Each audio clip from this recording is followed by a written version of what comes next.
This is Russ. Hey, I'm here with my friend Tony. Yeah, I met Tony at a Costco. Yeah, Costco that I go to. You guys know I always go to Costco and get Costco pizza. Yeah, delicious. And, yeah, I'm literally at Costco almost every single day. Yeah. So anyway, I met him there, and then he always said hi to my daughter. Okay. And when my daughter was still living with us, she's married and now she's somewhere else now. But he always asks us, how's my daughter doing? And so we got to be friends. And then one day he was gone. And he's like, he wasn't at Costco anymore. I was like, what happened to the guy? And then I don't know how long, maybe a year or two later. Probably about a year or two, yeah.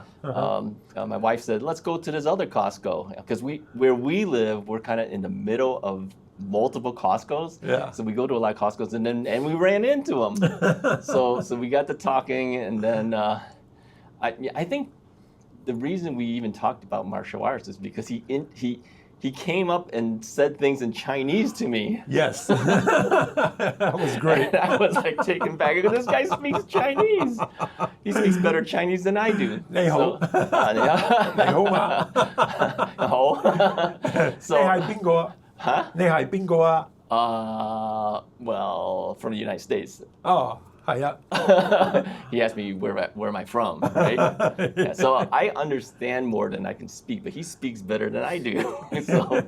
so anyway, one thing led to the other, and we started talking about, how did you learn Chinese, right? Yeah. And then he mentioned to me that, he's very attuned to martial arts. I go, oh, I used to do martial arts, Yeah. And I said that was the thing that messed my knee up. Oh. So it turns out that Tony is a really big Bruce Lee fan, just as I am as well. I always watched Bruce Lee things ever since I was a kid. Oh, yeah. And I know almost everything there is to know about Bruce Lee because I studied all that stuff when I was younger. Yeah. And I did martial arts until I was in my 30s, when I was still in California, and then I moved back to the Chicago area.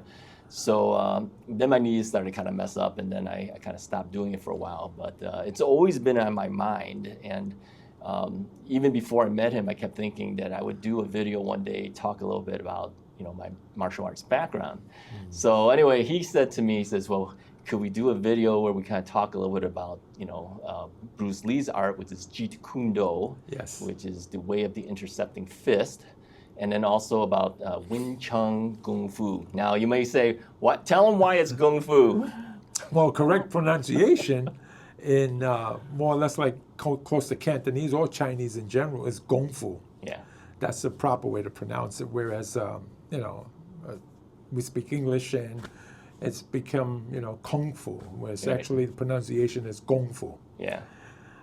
So I think the two of us actually usually pronounce it Kung Fu or something Yes. close to Kung Fu, more like G-U-N-G. Exactly. Than K-U-N-G. Yeah, closer So, to the, yeah. Cantonese Yeah. way to Well, say it. there's another thing too that kind of bugs us too. There's Yip Man. Yes. and- Okay, let's tell him about. Tell him first off, who is Yip Man and why do we call him Yip Man? Well, Yip Man, Grandmaster of Wing Chun, Hong Kong many years ago, which is spelled Y-I-P-M-A-N. For some reason, it changed when the movie came out. They started making all these movies, and they printed it out as Ip Man. Right. So that was IP-M-A-N. IP Man. So IP Man. when that came out, the movies and all that change took place. Everybody started saying Ip instead of Yip. Yeah. Yip Man. No, I've always known him as Yip Man. Yeah. So have I. Yeah. So I when the movies came out, I was like, why is it Ip Man now? They're doing to him what they did to Kung Fu and Kung Fu. Exactly. Changing it up. Yeah. Changed it. So, okay, now we have a very interesting story to tell you as to how all this relates and why we're even doing this. Let me start. I'll give you some background on myself since you guys are Russ's Right fans. Okay. I always had an interest in martial arts. I was always one that was very poor in sports. I mean, it's really bad. I'd be the last guy picked and everything. But the one and only thing that I could do physically was martial arts. That's great. Yeah. So in high school, I decided to take Taekwondo because that was a school that wasn't too far from where I lived. Yeah. And so I asked my dad if I could take martial arts, and he says, okay, if you want to do it. I think it was like $25 a month back then. And so I would ride my bike to school, take the class, and then I'd ride back home, right? So I did it for a number of years, and I got up to my green belt, and then I don't know why I ended up stopping, but I ended up stopping. Okay. But it was always in my heart to kind of keep doing it on my own. Maybe I stopped because of the money. I don't remember why I stopped. You were a kid. I was a kid. Right I didn't have money. It was my dad's money. A young kid, your dad did the finances. Yeah. And just so I stopped, but I always practiced on my own. I mean, constantly always practiced on my own. That's good. And so so over the years, I think I got better, even though I didn't formally go back to a school to do it, just doing it on my own. And then as I got closer to age 28, 29 years old, I said, I'd like to go back. That's good, yeah. So we were out in California, and so I found a school out there, and I said to the instructor, look, I don't have a whole lot of money. So I says, how about I trade you some services? I will do some videos and photos for you for your school if I can attend the classes for free. And he agreed to do that. Now, the reason he did it is because he says, we don't have a whole lot of older generation students. And he said, I would like to see you progress from your green belt to finally one day get to your black belt. Oh, that's good. That's nice, yeah. Sadly, we ended up moving before that happened. We ended up moving back to Chicago. So again, I had to stop. But I asked him, I says, do I get to keep my green belt or do I have to start at white belt again? And he says, well, I have to see how good you are before I can decide where you should be. So I came to the first class and I did the things and I did the forms that I remembered and everything. And then they had free sparring. He goes, this guy fights like a black belt. Why is he still white green belt? So he says, you keep your green belt. He says, in fact, you need to start moving up. Yeah. And one thing I always felt, I never felt the belts were that important to me. I just wanted to do it. Yeah, that's good. Yeah, so, you had the drive in you. Right. And so a lot of times he says, Russ, it's time for you to test. I go, do I really have to? I really don't want to. Then eventually he started moving up. He started giving me these stripes. This school had stripe, black stripe, 1 or 2, 3 stripes. So I'm technically like a 3-stripe black green belt.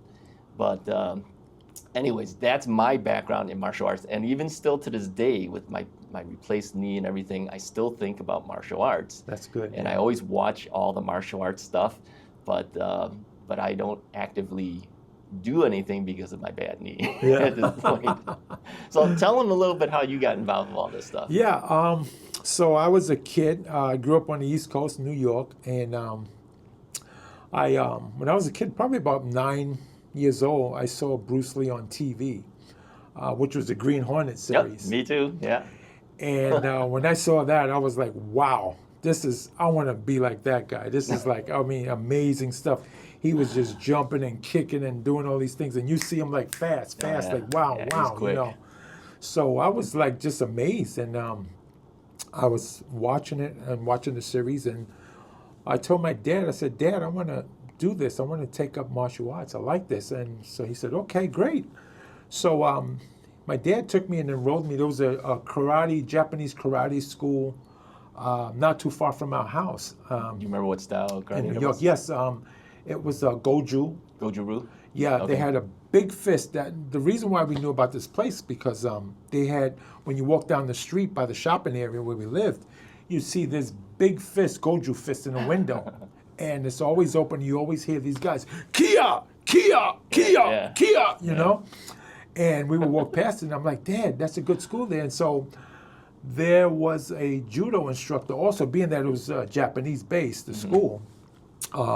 My dad said, yeah, we want to try a judo? I said, yeah, that'd be great, because that way you can learn how to maneuver your opponent and things like that. So I started out with judo and took that for a while, and it was great. I loved it. Funny thing is, watching Bruce Lee, I thought it was going to be easy. I got into the training with the stretching and all that stuff, rolling on the floor and doing a rigorous training in there. And the next day, which my class was on Saturday, and the next day when we went to church, I couldn't move. I couldn't move. My body was sore. My legs were, like really just, I mean, I was so sore from head to toe. And we were getting up, going to church. I was getting dressed, and I told my dad, I don't want to go back. What's going on? It's He killing goes, me. yes, you are going back. Cause I says, why do I hurt? He goes, because you're using muscles you haven't used before, and you have to get used to it. Yeah. And I'm like, okay. So I kept on going to the classes, and I believe I got up to like a green belt, white, yellow, blue. Yeah, that sounds familiar. I got up to about a green, Green belt. belt. Okay. And it was fun. And yeah, I mean, that's my start. There was judo. And then eventually, there was, when I was in school, there was kids in the schoolyard taking money from the other kids, taking their lunch money, like a group of bullies. And so my dad says, hey, you taking judo? I'm going to have your brother also teach you how to use your fists. Mm-hmm. My older brother was in Vietnam, so he was an ex-boxer in Vietnam. All right. So he says, I'm going to have your older brother teach you how to box. So that way you have the hands and you know how to throw people to the ground. Right. So I did that for a little bit there, and got in my brother put a little helmet on me, went in a room in the back, by the back of the house, and he says, okay, put these gloves on, and I'm going to show you how to punch. So he started punching, and we started throwing punches, and pretty soon he's hit me a little bit. You know, he's older than me. You know, he's just tapping me a little bit. I'm like, that hurts a little bit. That hurts. And he says, well, that's what it is. You got to get used to it. Yeah. And so we started hitting it and punching, and he says, yeah, move back, go forward, move back. And then all of a sudden, he's gave me a nice whack on the shoulder. I'm like, that hurts. And then he said, come on. He popped me in the face, get mad. And so I got mad. I started wailing on my brother. So that was my first experience learning how to box. He taught me how to step, punch, and move back and avoid punches. And then, you know, it's like this, they prepared me just in case I had trouble with the bullies in school. Thank God it didn't happen. Yeah. But I would see them walking around the yard asking the kids for money. So then eventually we moved to another part of New York, and I took Yamukwan Korean karate. Oh, I don't think I know that. Yeah, it's another style in Korean martial arts. It's like Taekwondo, but it's a branch. Okay. So I took that for a few years, and then we moved again. So I got my good foundation in Taekwondo. I mean, a lot of stretching, a lot of kicking, right. And just like, again, saw the sensei would come around, we're sitting in this like butterfly position, holding your toes, and he would come and stand on your legs. Oh, yeah, I know that. You remember that? Yeah. And you would feel it. I mean, in here was just like stretching, and you were like, oh my God, this hurts. And they were just like, they were rigorous old school, you know, Taekwondo instructors. So pain was like, you got to take it, right. And you got to get your belt. So I did that for a while. Got the katas in and learned all my forms and everything. And then we moved, and then Bruce Lee movies were coming out on the screen. Yeah, that would be in the 70s. In the 70s. Yeah. So then I'm looking at his movies. I'm watching. I'm like, hey, he's doing something a little different. Yeah. You know, and then all of a sudden I see Bruce. I'm watching him like in Into the Dragon. I'm saying, wow, he's blocking and striking at the same time. Right. I'm like, what's that? You know. So that turned a light on in my head too. So then there was a kung fu school down in Manhattan, and which was Grandmaster Alan Lee's kung fu. It was more like a wushu. Okay. So I says, hey, you know, I want to go just investigate and learn more. So I went to that school for a little bit, worked out with that, learned the kicks, learned how to punch and sprint around, do some tornado kicks, which was fun. But then again, I'm like, hey, I still don't have what he's doing. I want to see what he's doing. So eventually, my sister's husband, he's Asian. So he had some friends that he knew from Hong Kong. And they say, hey, there's a school down in Chinatown.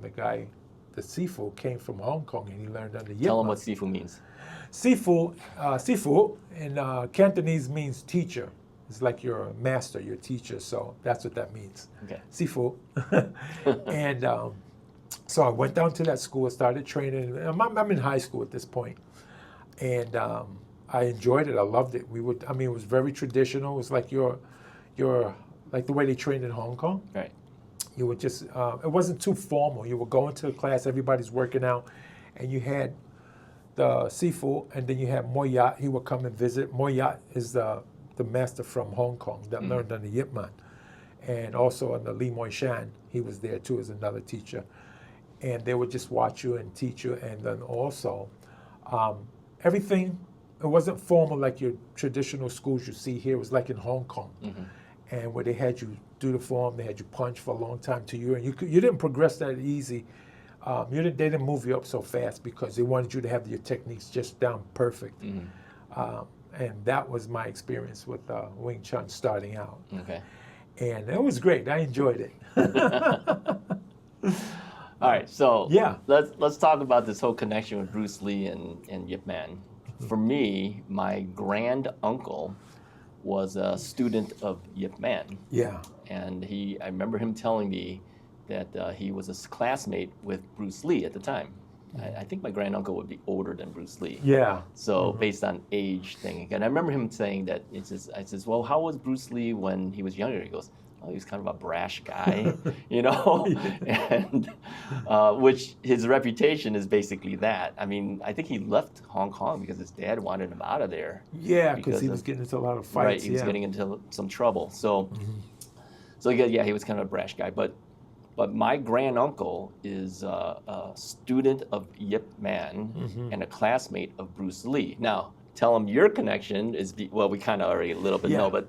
So my connection through my Sifu in Wing Chun was he was in the same class under Yip Man around the time with Bruce Lee when he was in the 50s. He could very well have been a classmate of my grand uncle. Yes, which his name is Moy Yat, yes. Yeah. So he was in that time period. Yeah, and my grand uncle, from my mother's side, last name would be Moy as well. Okay, Toisan. Yeah, Toisan. Yeah. So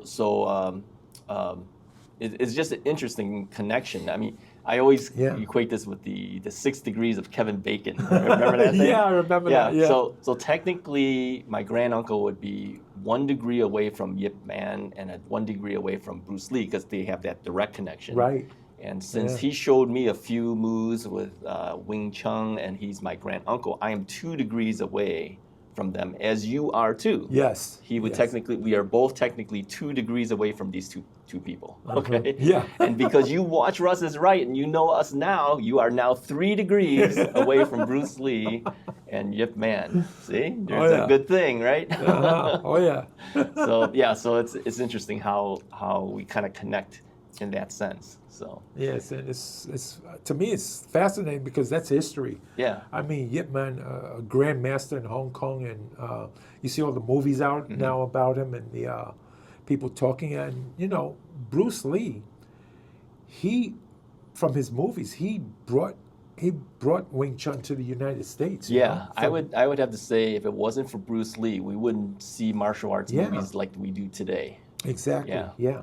I mean, if you go through the history of Bruce Lee, you know a lot about, the whole thing with the Kung Fu TV series and this whole thing.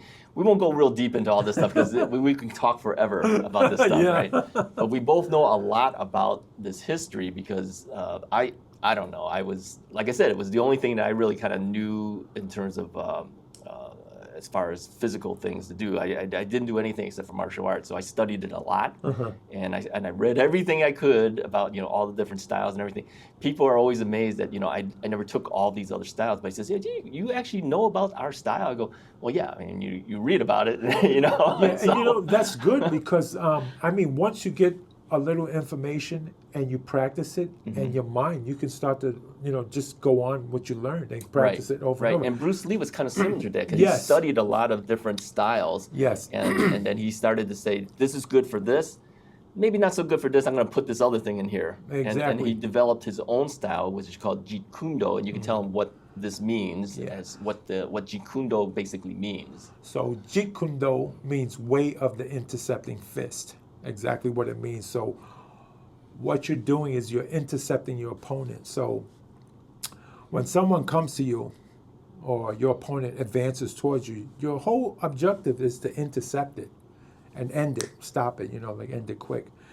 In order to, for example, when someone advances you, when they come towards you, they're offering you an opportunity to intercept them, right? So that's what you do. You intercept the opponent. I think the one thing that we probably see Bruce talk a little bit about it. It was in that Longstreet Yes, episode. that's very important. Where yeah. he actually tells the character, I guess his name was Longstreet. Longstreet, James Franciscus. James Franciscus. And he kind of explains what Jeet Kune is actually about. Yes. Because he's actually showing everybody his actual art form. But I think people didn't realize that when they're watching the show. He says, okay, this guy is a karate guy. He's talking about karate. But Exactly. he wasn't. He wasn't, yeah. He was actually talking about Jeet Kune at that time. And I believe that was like in 1971 he did that, Jeet Kune, the Longstreet series. Yeah. And there's an interview, if you go back to Bruce Lee's interviews on YouTube, which is the Pierre Burton show called Bruce Lee, the Lost Interview. Right. You will see where he explains how he was being him. And the guy's a genius, because if you think about it, back in the 60s and 70s, they didn't have social media. No. So Bruce Lee, the genius that he is, he was using television and the theater as a social media platform. Because he, I remember him speaking about, I want the world to know what I'm doing. I want to convey what I think and what I do with my martial arts. I want the whole world to see it. Well, you do something in addition to all this. You have a Facebook group. Yes, yes, I Tell do. them what your Facebook group is. Yeah, so my Facebook group, we're called the Intercepting Fist Organization, which is based on the Tommy Carruthers, Jeet Kune. And we're always going back and forth on lessons and just communicating martial arts. And Tommy Carruthers is a great instructor. I mean, fabulous guy. He was trained under Jesse Glover, Ted Wong, which is Bruce Lee direct students. And I mean, he's just extraordinary. And he's a great teacher for Jeet Kune. I mean, I was amazed when I found him. I found him like about 5, 6 years ago on Facebook, on social media. And I'm watching all these other things, and then when I saw Tommy Carruthers, I was like, wow, this is like spot on, you know? Right. It's like when you see Longstreet, you see Bruce Lee explaining what Jeet Kune is and, you know, being simple, direct, and efficient. That was it, you know, and it just took me, I'm like, wow, this is great. So that's my other connection with Bruce Lee is through Tommy Carruthers, Yeah, that's interesting. I mean, it's kind of funny to run into a guy that knows about the whole history of this Bruce Lee stuff as much as I do. I know, right? I thought I was the only guy. I know a lot of people in this day and age, they only know, oh, he's just a martial artist. Well, That's it. it's been so long. I mean, since Bruce has been gone, and so 73. But the interesting thing is the fans of Bruce Lee are still there. Yes. I mean, I'm looking at your Facebook group, and I'm looking at some of the comments and things. People still have interest. Yeah, which is very interesting to me. I mean, somebody's dead and gone. You kind of figure, okay, that's the end of that. Okay, we can move on to something else. But no, there's still his legacy lives on. Yeah, that's amazing. It's great. I mean, the things that I see on Facebook and social media, and what Tommy Carruthers is showing us, it's like really spot on. I mean, it's like simple, direct, and it goes right to what Bruce Lee was showing on Longstreet. Action movies wouldn't be the same today, right? If it wasn't for Bruce Lee. Exactly. Yeah. Because it seems like everywhere you look in terms of some type of action movie, there's some type of martial arts going on. Whether the guy actually was a martial artist or not, there's some choreography that shows some type of martial arts happening. Yes. Right. Yes. So yeah, that's amazing. Now, the reason we got together is because there's been some changes to Jeet Kune over the years that we've noticed that it's not maybe exactly the way Bruce wanted to present it. Yeah, it's like, how would you say, well, put it this way. Bruce Lee, at the time, he threw away a lot of things. He found out it wasn't working. And reason being is, back in the 60s and 70s, he's constantly testing what he knew. Right. He was testing and putting it to the test. I mean, he went out there and there was sparring. There's a book out there called Wrath of the Dragon. Okay. Which has Bruce Lee's documented fights all the way from Hong Kong to his time in the States. Okay. And Bruce Lee really put himself to the test. He says, hey, I'm doing this. I want to make sure it works. And Bruce Lee really went through rigorous, just train day and night, and tested what he wanted to do. So what happened was Bruce Lee started out in Wing Chun, Right. which was, direct, how would you say, Wing Chun, Chi Sao, Yeah. trapping, Yeah. things like that. It's trapping in hands and Hands, sticky, right. sticky Sticky hands. hands stuff, Right. which is an exercise, and it's great. I mean, it's Right. great, it's excellent. But then again, when Bruce Lee got into some other, how would you say, challenges, Mm-hmm. which he had other Kung Fu guys, for example, you may have heard of the Wong Jackman challenge. Right. So That's a Bruce big Lee, one. in California, Yeah. hey, you got to stop teaching the Guai Lo. Yeah, tell them what a Guai Lo is. Guai Lo means a white person in Chinese. This guy's not white. 我係李小龍，我係同人。 Okay, keep going. But yeah, they got mad at him because it was an old, Chinese question, Right. Tradition. Right. You don't teach custom. the people who are not Our Chinese. secrets. Yeah. Because back in the 50s, 60s, and 70s, things were way different. Yeah. So what happened was they sent out a guy to challenge Bruce Lee. One of the challenges was Wong Jackman.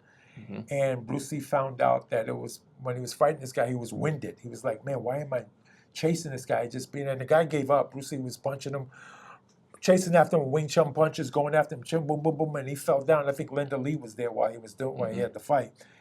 And Bruce Lee, at the end, he said, "Foot." The guy, that means do you give up in Cantonese? And he said, I give up. So Bruce Lee had him down. Bruce Lee got him good.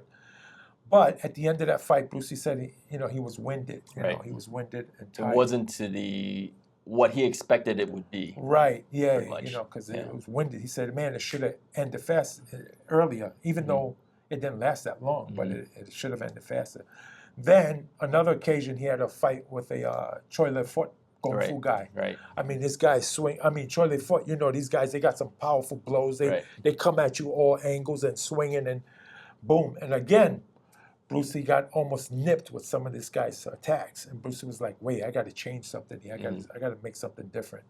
So that's when he put it together and says, hey, you know what? I got to cut some things out and bring it down, make it, simplify it, and bring it down to where just a few, moves. More, simplified moves. Yes. Right. And then also he went from the Wing Chun stance to an on guard position, which is this, which is more economical because what you're doing when you're in this Baizhong, your stance is a little bit, it works, but he found out that in full fight, full open fight, it was kind of difficult, so he changed it, more stealth, less target area, and easy to move, more like a boxer type, Well, an interesting thing to maybe note too, unlike what we see in the Bruce Lee movies, these high kicks and things like that, Bruce was really never into that style of actual fighting. I mean, it looks good on the camera. Yeah. But the reality, he said, this is not how we really fight. No, in the street, right. That's a great point, because in a street fight, you don't want to do that. Pretty much Bruce Lee, what he did was all those fancy kicks and spinning around stuff, that was just to wow the audience, and he was good at that as well. You have to do that. You want to keep interest in the movie. Exactly, because you want more movies and people like that stuff, you know. But in a real life situation or real situations, Bruce Lee, Jeet Kune is pretty much scientific street fighting. Right. Okay. So he was always known for even like his 1-inch punch. Yes. So when you think about something like that, that is not, if you showed a 1-inch punch on camera, is not impressive looking. No, yeah, exactly. It's like, what's this guy's like? Because he's pushing this guy or something. The audience go, oh, that's it, it's over. The guy's knocked out, 1-inch punch, you know what I mean? Yeah. So yeah, you can't do that. You can't do that. No, you have to have some fancy not nice on the stuff. movies. Yeah, exactly. So yeah, Bruce Lee and that took place at his demonstration in California. Yeah. That's how he got the Green Hornet role, because I think one of the producers saw him at the tournament in California, and he demonstrated that in the 2-finger push-ups. Right. So, and the audience was like, wow, this guy's something else, Right. So, in Wing Chun too, you learn to punch. You learn to punch with the arm and the wrist, and put everything together. And it's more so with Jeet Kune too. You learn how to use, your energy comes from the ground. You push off that foot, you hit, Even for yourself, let me ask you this. Since you've tried different styles, right? Do you find yourself doing certain things from one style and maybe other things from another style? Have you kind of adapted yourself too, since you've tried different styles? Or do you find something that's more effective for you? Yeah, I think I see Jeet Kune as it because, for example, when I did Taekwondo, when you're doing your kicks spinning, roundhouse kicks, and then in Kung Fu, like Wushu Kung Fu, you're doing these tornado kicks, which is beautiful. I mean, it's fancy, it's good. You're jumping up, spinning, slapping your foot. Good Kung Fu guy, boom, boom, boom, spinning in the air. That's good and for sure. But then when you want to get it, if you get into a real situation, you want to be safe. And for example, Wing Chun, we normally don't kick above the waist because your energy and once you kick high, your energy, you lose some energy, and then when you kick down, you lose a little bit of energy. But when you're direct and low, your energy is more, your force is more stronger. Okay. So, but the whole idea is to be safe. Now, martial arts became sport in a lot of ways, like Taekwondo, sport, and stuff like that. One of the things also Bruce Lee mentions in his Pierre Burton's Lost interview, he said martial arts became sport. And whereas he didn't believe in competition fighting because he wants all-out fighting. Right. Today's sport version of martial arts is all about points. Right. And it's even a touch could be a point. Be a point, right. But in the reality of fighting, that doesn't do anything. Right, exactly, right. So, right, you're right on target because Bruce Lee said, hey, I want to be ready for the real thing. Right. When something happens on the street or something, life or death or whatever, I want to be in there, be able to get in there and get out and go home safe. So his whole idea was, I'm not going to look at it as a sport. I want to look at it as for what it is. And what martial arts was meant to be from when it started was to protect. Remember years ago, Shaolin, and the secrets and the invaders and stuff like that. Right. That's what the original thing was, martial arts. Right. And then it became sport, So Bruce Lee said, I don't believe in just going in there and point this, point that, and get a trophy. No. It's got to be all in and out. You got to go in full contact, full gear, open all out fighting with no rules. Right. That's what you got to prepare for. And then in this interview, he also says, when you train, when you want to go fight all out, you got to train every part of your body. Right. You got to, be ready for whatever happens. And that's where he, took it. That's where Jeet Kune is. It's that, you're ready. You're ready to respond. Simple, direct. Did you want to show some things? I can show some stuff. Some few things at least. Exactly. I think people will be interested in seeing that, right? Okay. Let me reset our camera. Okay. And so then we'll stand up and do a little odds and ends there for you. That'd be great. Okay. All right. Let's do that. All right. Wing Chun form. This is Silam Dao. Just a little bit to show you.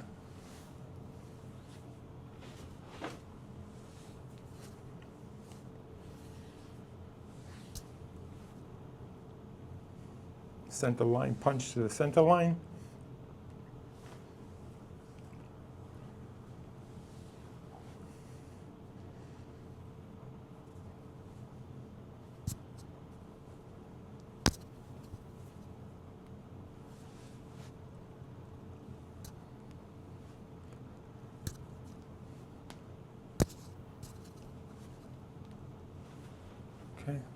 Okay, so you're going to show us some punches now, Yes, right? This is a typical basic Wing Chun punch, which is here. You're standing straight, square off here, and Wing Chun punch here.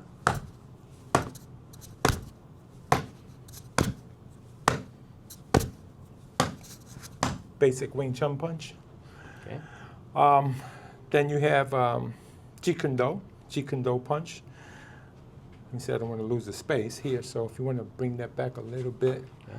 So your Jeet Kune punch here, square off here, and what you're doing is as if you're pulling a bow and you're stretching out like that.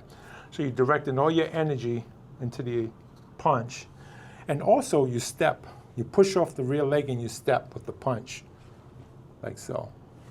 See that? I don't want to step out of range.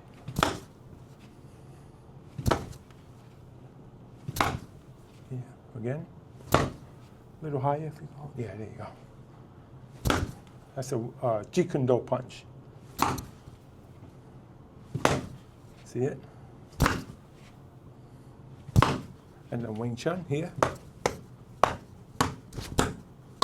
Also in Jeet Kune, you can do back fist. Back fist here. Back fist. See that? Finger jab. Finger jab to the eyes. See that? Yeah. Punch, lead punch, finger jab. Okay, good. Any other things you'd like to show? What else? Well, Jeet Kune Do, you have, like I said, Bruce brought it down to a minimum.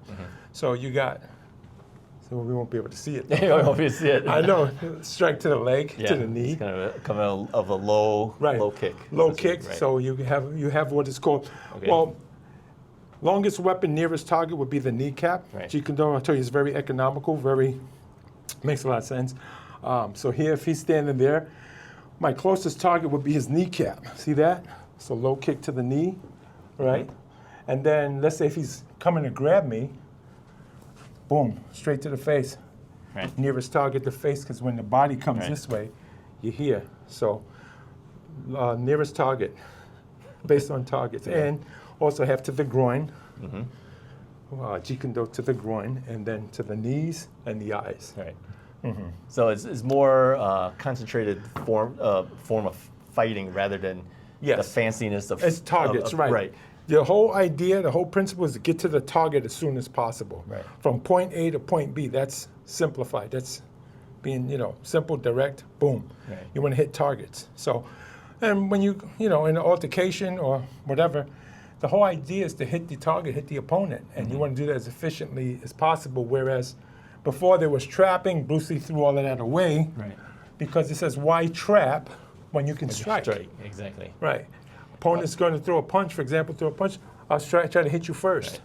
Right? I'll see that little twitch, as soon as that arm moves slightly, boom, I'm in there. Right. That's what Jeet Kune Do does. You intercept, read it, and intercept it. Read it, twitch your shoulder, body language. Right. You see a little twitch, see the hand move. Right. As soon as that slight twitch, boom, I'm in there. Right.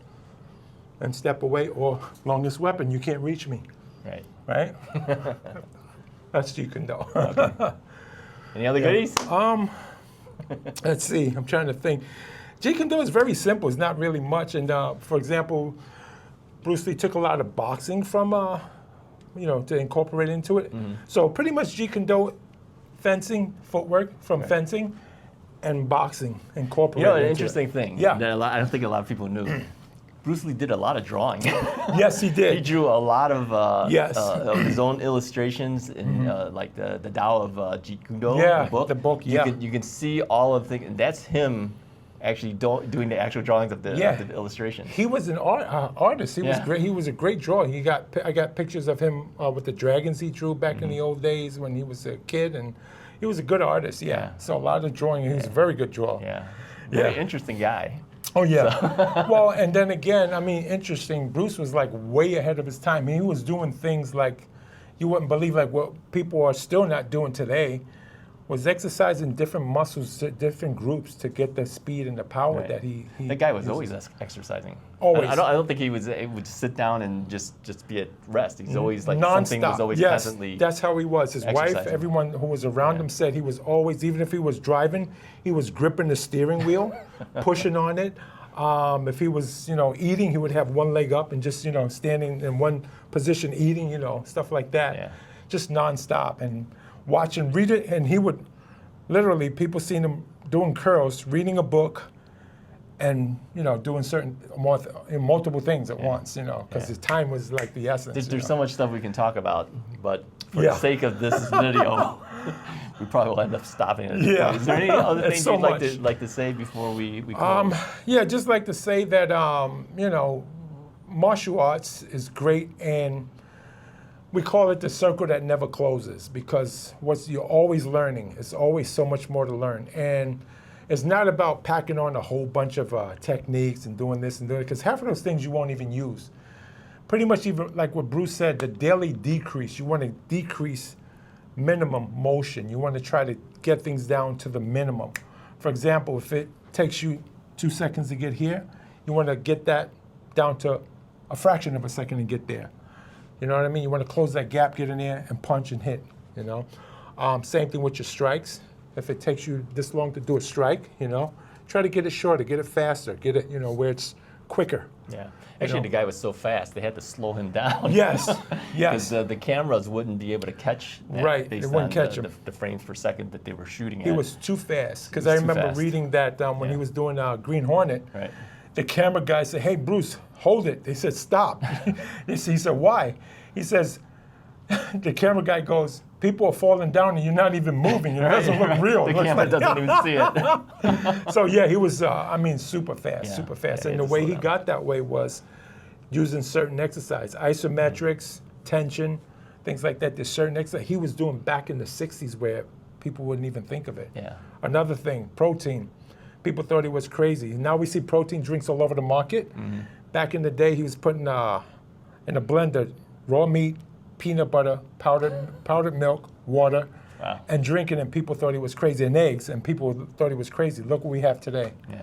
All over. He was already doing that. he was ahead of so his time. amazing, yes, amazing guy. Well, I just want to say thank you to Tony for spending some time with us to show us some of the different styles that he's learned and some techniques that Jeet Kune can offer. But anyways, if you have more interest in this, I would encourage you to take a look at his Facebook page. How do they find the page? I have a page called Fighting As It Is, Bruce Lee. Well, written in Chinese, it's called Fighting As It Is. And then it has the Chinese symbols of Lei Xiu Long, Bruce Lee, Little Dragon Lee. That's one way. And then also on Instagram and Facebook, you can go see Tommy Carruthers or John Paul Daly. That's our top instructors in the Tommy Carruthers is in Scotland. John Paul Daly's in the United States. He's our lead coach in the United States, one of our lead coaches. You can go there. And yeah, just, look us up and enjoy. Great. Thank you so much. I You're appreciate welcome. your Thank you time. for having me. Yeah. Thank you, Russ. Thanks, guys. Thank Appreciate you. you watching. Have a If good you like day. this video, hit the like button, hit the subscribe button if you haven't already done so. Let us know if you want to see more information about martial arts, and we'll see what we can do. Talk And to you be guys next- water. Yeah, be water. Talk to you guys next time.